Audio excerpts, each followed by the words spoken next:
Podjetje Impol pri tovarni ureja novo parkirišče za tovornjake. Več o tej naložbi nam je povedala Nina Potočnik, predstavnica za stike z javnostmi pri Impolu.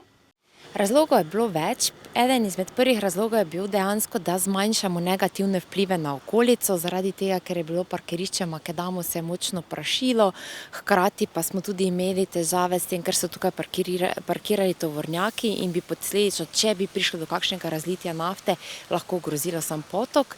Tako da zdaj bo celotno parkirišče asfaltirano, urejene bodo zelene površine in pa hkrati bodo tudi nastavljena lovišča olj, tako da bo zadeva urejena tako, kot mora biti.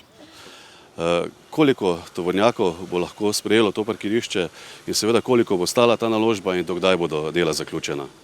Parkirišče bo lahko sprejelo 30 tovornjakov in pa 39 osebnih avtomobilov. Sama naložba je ocenjena na 1 milijon evrov, zaključena pa naj bila predvidoma konec letošnjega leta.